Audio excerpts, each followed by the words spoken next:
Hello and welcome to the video. This is a follow-up video to one that I did a couple of weeks ago about the new FPV Combat system, which allows you to put the system on pretty much anything really. I put it on a plane here. My friend has put another unit onto one of his wings, and we've been doing aerial dogfighting with analog FPV. All the information that you can see here is kind of in the screen, and when you fire, so you get kind of tracer bullets in the on-screen display as well. And you can also use it with the DJI system. Sadly, the integration isn't as slick with that, but you can use addressable WS2812 LEDs, mount them at the bottom of the view, and that gives the same kind of status about what's going on.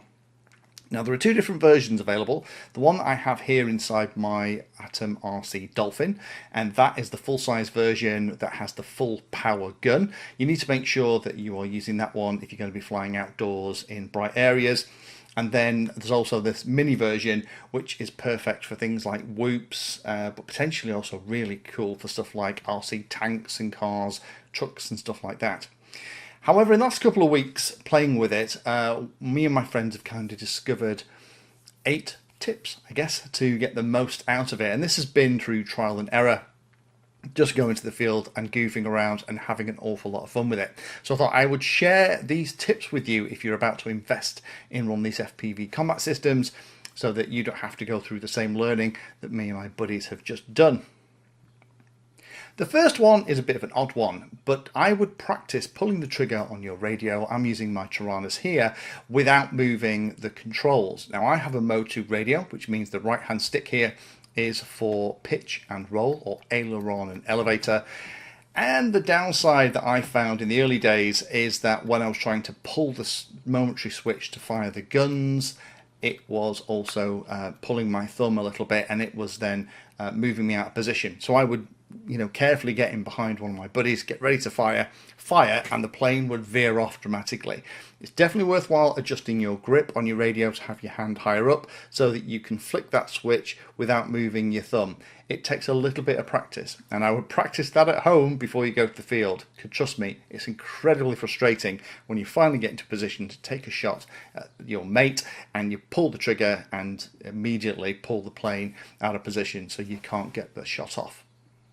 Second thing is, the more pilots who are in the air with the system, the more fun you're going to have. Now, just flying 2 up, like me and my buddy here, Adam, is still incredible fun. If you like flying around and kind of playing follow the leader, which is one of the things that me and my mates do a lot, having the FPV combat system just adds an entire new dimension to it. It is incredible fun hunting around, looking for your mate's plane before he spots you. But if there are more pilots in the air, if there is 3, 4 or more, then it gets a lot more frantic and a lot more fun.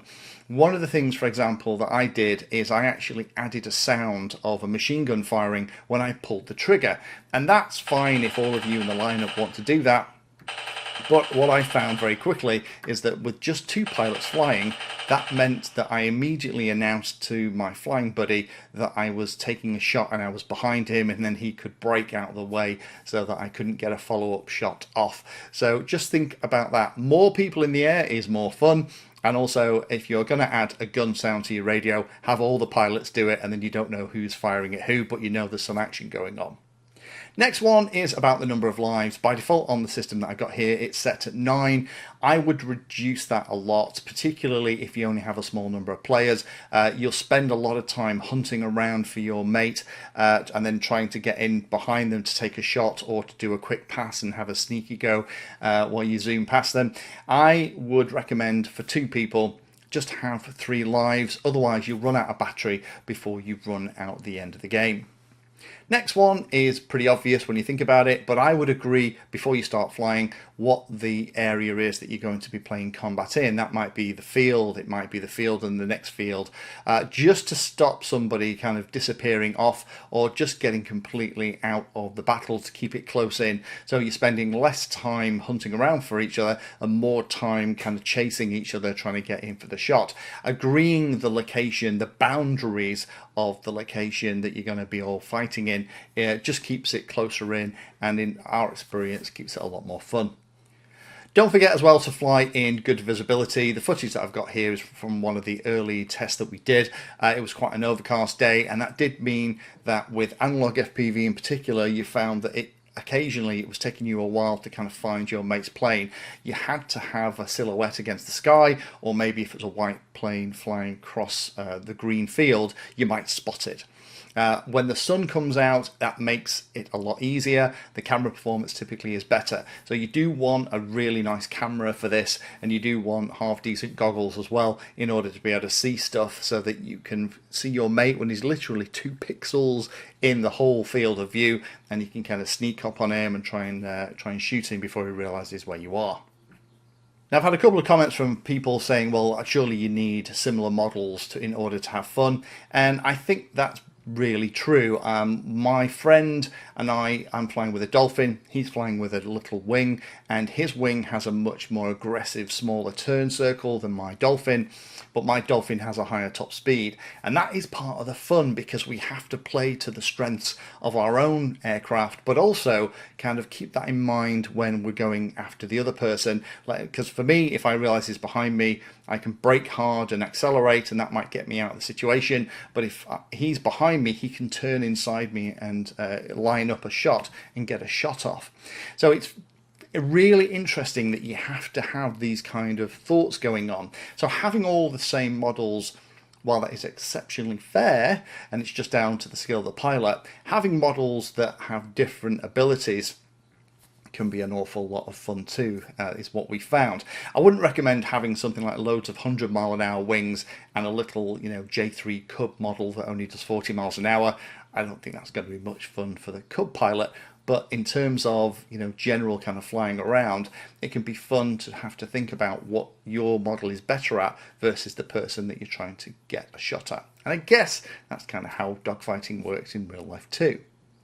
While we're talking about tactics, going back to the point I mentioned before, do think about what your model is going to look like against the background.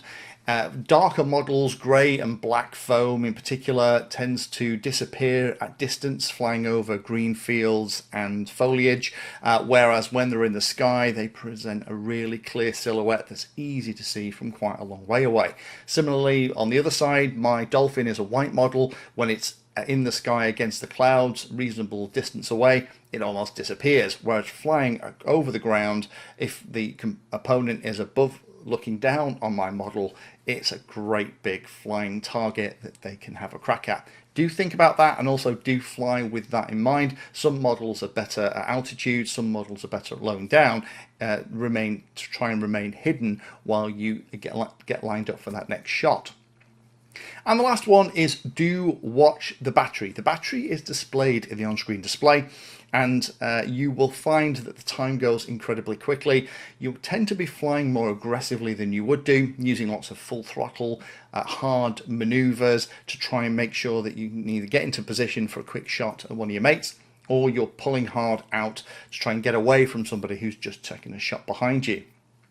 Because of that, you will burn through the battery, and it's easy to potentially go above the maximum legal ceiling and to go outside the area that you've all agreed. So be careful of that. I personally would recommend set a timer on your radio for quite a few minutes less than what you normally get out of your battery, and that means that if the game isn't completed before your timer goes off, you really need to know you need to be watching that battery voltage like a hawk to make sure that you don't run out of oomph. So those are my top 8 tips if you're going to be getting the system to get the most out of them. Some are pretty obvious when you think about it, but they're all things that I've learnt with flying the system over the last couple of weeks. Now, for those of you that have stuck around, thanks for doing that, and thank you for watching my videos. There is a giveaway. I have these 2 units here. These are the mini units. I am not going to use these in anything, and so I'm going to do a giveaway. So if you would like to be in a chance with this giveaway to win both of these units, so you and one of your flying buddies can try it out. Again, this is more suited for things like indoor whoops, cars, and things like that. Then it's normal stuff. Like, comment, and subscribe.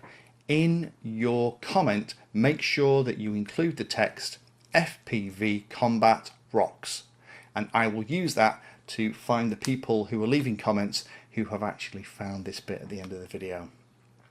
So good luck to everybody for the draw. I'll make the draw in about a week, and if you are interested in this, personally I would recommend getting the full-size unit for outdoor flying. It is an incredible amount of fun.